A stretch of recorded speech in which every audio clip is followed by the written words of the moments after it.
Welcome WWE Universe and wrestling fans to Tim Reynolds Show's WWE Show Review. Make sure you hit that like button as I'm reviewing the WWE Premium Live Event Crown Jewel that happened on November 2nd, 2024. And this Premium Live Event would be kicked off with a Bloodline Civil War in a 6-man tag match as we would see Solo Sikoa and the Bloodline take on Roman Reigns and Jimmy and Jey Uso. But we would see early on in this matchup some miscommunication as it looked like Jey Uso doesn't fully trust Roman Reigns to do the right thing yet as he refused to tag Roman in early on in this matchup. And due to that miscommunication, Solo Sikoa and the Bloodline would take advantage of that, beating down both Jimmy and Jey before Roman Reigns got inside the ring to deliver some much needed punishment to Solo Sikoa and the Bloodline there. But unfortunately, we would see Solo Sikoa and the Bloodline get the win here after Solo Sikoa delivered a couple of Samoan spikes right to Roman Reigns and pinned him 1, 2, 3 in the middle of the ring. But after that, Solo would not be done with Roman or the Usos as the Bloodline and Solo Sikoa would beat down and attack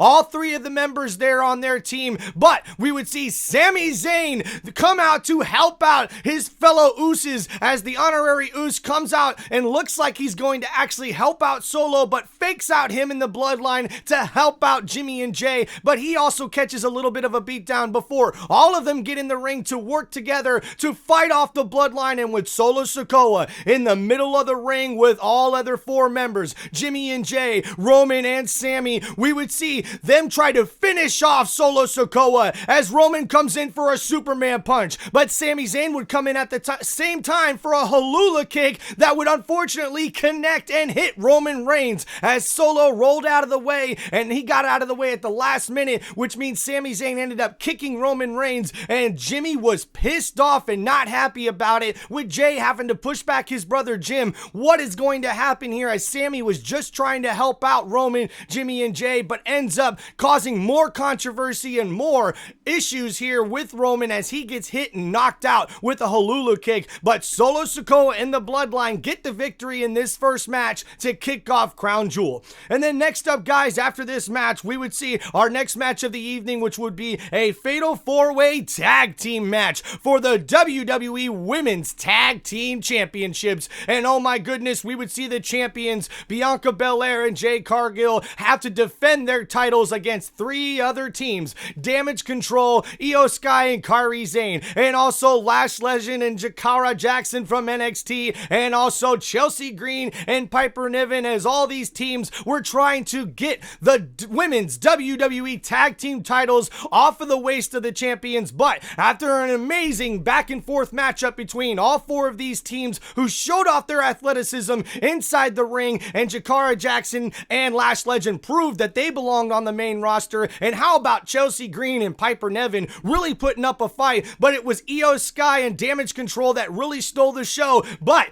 it was the champs, that's right, they retained their titles, Jade Cargill and Bianca Belair, as they get the victory to remain and retain the WWE Women's Tag Team Championships. What an amazing Fatal 4-Way Tag Team match. Then next up after this, guys, we would get Seth freaking Rollins up against Big Bronson Reed in our next match of the night. And what an amazing beatdown from both of these men as Bronson Reed really proves that he belongs in the main event, really pushing Seth Rollins to his limit. We see the welts on Seth Rollins' back, and Rollins had to really pull out all the stops against Big Bronson Reed. And you want to talk about all the stomps? That's right, we see Rollins hit Big Bronson Reed on top of the steel steps. After Reed tried to use those steps to his advantage as a weapon, it backfired on him, and Rollins hit him with the stomp right on the steel steps. But that wouldn't be all. Inside the ring, Rollins would hit another stomp in the ring, and when you thought that was over, no, Bronson Reed kicks out. So what does Seth freaking Rollins do? He goes up to the top rope and delivers a super stomp onto the big monster that is Bronson Reed, and he gets the victory. 1, 2, 3 in the middle of the ring as Seth freaking Rollins is your winner. But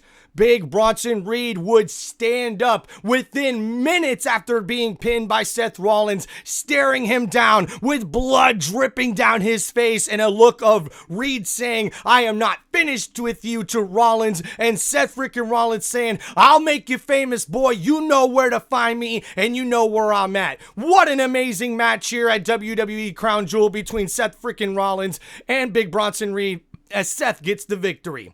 And then next up, guys, after this, we would see another championship match of the night as we would find out who the inaugural Women's Crown Jewel Champion would be, as we see WWE Women's Champion Nia Jax, Miss Queen of the Ring, take on Women's World Champion Liv Morgan. And after an amazing back and forth match, we would see Raquel Rodriguez and Dirty Dominic Mysterio get involved in this matchup, but we'd also see friend of Nia Jax, Tiffany Stratton, Miss Money in the Bank, gets involved, causing all kinds of mayhem in this match. And now inside the ring, both Liv Morgan and Nia Jax are pulling out all the stops, really showing out and showing their athleticism inside the ring in this match. But after we see Raquel Rodriguez try to stop Tiffany Stratton from getting involved, because of that distraction, we would see Raquel, when the ref's back was turned, kick Nia Jax off of the top rope, and that would take advantage for Liv Morgan, as she would be able to win and pin Nia Jax in this match, as she becomes the first ever Women's Crown Jewel Champion, winning the 50-carat diamond lace studded Crown Jewel Championship belt. Wow! Congratulations to Liv Morgan being the inaugural Women's Crown Jewel Champion, as she now will be in WWE history forever, as that belt will go inside the Crown Jewel vault, and she gets her championship ring as she wins that match against Nia Jax. An amazing back and forth matchup, but it looks like Tiffany Stratton's gonna have a lot of answering to do, as she did not really help out Nia Jax's cause in this match, and Raquel Rodriguez and Dirty Dom had Liv Morgan's back, and she gets the win here. And then next up after this on Crown Jewel, we would see our next match of the night between Kevin Owens and Randy Orton. And guys, we didn't even get a match in this one. KO came in with the steel chair when Randy was still going out to the crowd, putting his hands up, and bam, right to the knee with the steel chair. Kevin Owens starts beating the hell out of Randy Orton. We don't even get the bell rung, guys. We don't even get an official match, as Kevin Owens and Randy Orton start beating the hell out of each other. Randy fighting back after the steel chair hit, and he would use the chair on Kevin Owens as well. But when security tried to come out and the referees tried to split up these two, with a ref taking the chair away from Kevin Owens, Kevin delivers a stunner right to the referee, knocking him out. And then the general managers of SmackDown and Raw would come out to the ring, but unfortunately for Nick Aldis and Adam Pearce, it would not be much help, with Adam Pearce taking the brunt of the pain and suffering from Randy Orton, as he delivers an RKO out of nowhere on general manager Adam Pearce. Wow! And this was just chaotic, and it didn't stop there, as KO and Orton were still beating the heck out of each other, even outside from the ring in the arena. And on the outside, we would see Kevin Owens put Randy Orton through 2 tables, jumping off of a balcony of sorts, putting Orton through the table, delivering a big elbow, and now delivering a huge statement to Randy Orton, saying, "I didn't come here for a match. I came here to beat the hell out of you." And that's exactly what Kevin Owens did. And now we'll have to wait to see what happens further, as Randy had to be escorted and helped out of the arena, and Kevin Owens walked out under his own power after that beatdown and attack of Orton. Then next up, guys, we have a triple threat match for the United States Championship. And guys, all 3 of these superstars really pulled out all the stops, showing such amazing athleticism inside the ring, as we see the United States Champion LA Knight versus Andrade versus Carmelo Hayes, and the United States Championship would be on the line in this triple threat match. And Carmelo Hayes and Andrade put on a show like they normally do, but LA Knight proved why he's the United States Champion, with everybody saying yeah, and he gets the win after delivering delivering a very unique style of BFT, blunt force trauma, when it looks like Carmelo Hayes was going to get the victory and deliver a bulldog of sorts, if you will, on Andrade. We would see LA Knight counter that move with the unique BFT to technically both superstars laying them flat in the middle of the ring, with Carmelo Hayes taking the blunt of that BFT, and that would lead to LA Knight retaining his United States Championship and getting the victory here in this triple threat match, as these three really stole the show. Probably the best match of the night. Then next up, guys, is our main event of the evening, as we would see champion versus champion in the men's division to find out who would be the inaugural Crown Jewel champion and win the Crown Jewel championship belt, a 50-carat diamond lace star-studded belt that will leave this superstar forever in WWE history as the first ever Crown Jewel champion. And we would see the world heavyweight champion Gunther take on the undisputed WWE champion, the American Nightmare, Cody Rhodes. And guys, we would see an old school back and forth, hard-nosed, tough, gritty matchup in this one, as these champions really proved why they are two of the best in the WWE right now, leaving it all inside the squared circle, where we see Gunther really lay it on Cody, and Cody having to pull out all the stops. And guys, at the end of this one, it wasn't a finisher move, it wasn't a power bomb from Gunther, it wasn't the sleeper hold either, and it wasn't a Cody cutter from Cody Rhodes or a Crossroads or any of that. No, we would see Gunther really sink in the sleeper hold constantly on Rhodes throughout this matchup, and at the very end, after Cody really pulled out all the stops, delivering both of his finishers, and Gunther not being able to finish the job either on Cody Rhodes, we would see another sleeper hold applied right to the back of Rhodes, and as it looked like he was gonna pass out, Gunther would fall back on his back, sinking in the sleeper hold harder and harder until Rhodes rolled over, pulling off an old school move from the WWE Hall of Famer Bret Hart, as he rolls over the top of Gunther, who is still holding the sleeper hold in, and he ends up getting pinned with both of his shoulders on the mat, as Cody Rhodes gets the 1, 2, 3 pinfall victory and wins the matchup of champion versus champion, and Cody Rhodes becomes the first ever Crown Jewel champion.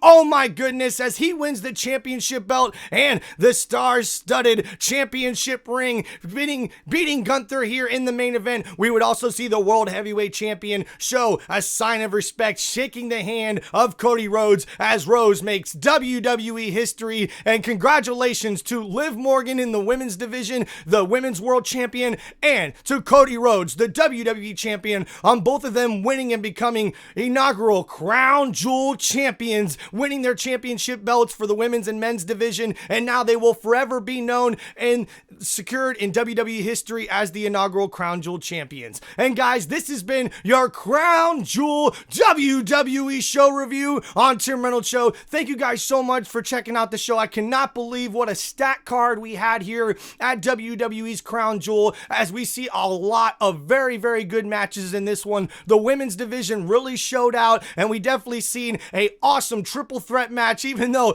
LA Knight slipped a little bit on the top rope. Him, Carmelo Hayes, and Andrade really pulled out all the stops in what I think was the top match on WWE's Crown Jewel. But how about the Bloodline Civil War, man? This is just brewing, and it's only going to get bigger, especially with the controversial ending of it all, and the fact that they kicked off Crown Jewel with this matchup, I think plays a big part in what we're going to see going forward in these storylines around the WWE. Like, what's going to happen with Sami Zayn now? Is he really going to be a part of the Usos and Roman Reigns to help them fight off the Bloodline? Because this is nowhere near from over. And where does The Rock fit in all of this, right? We've got to find out and see what's going to happen with that. But right now, Solo Sikoa's got to be feeling very good about himself, as he believes he is the tribal chief and the one to replace Roman Reigns. But what's also going to happen now in the WWE Women's Tag Team division, with Bianca Belair and Jade Cargill still dominating at the top, remaining and retaining their championships in this match, and also Also, what could we see between Kevin Owens and Randy Orton? Are they going to continue to beat the living heck out of each other? They never even really got a match done, so they still have a match to be had, if you would say, but we'd have to wait to see what's going to happen with that one. Hopefully Randy Orton's okay. And how about big Bronson Reed and Seth Rollins really putting on a show? Bronson Reed really proving that he's one of the better big superstars in WWE right now, proving that he belongs in the main event, really pushing Seth Rollins to his limit. And Rollins, congratulations,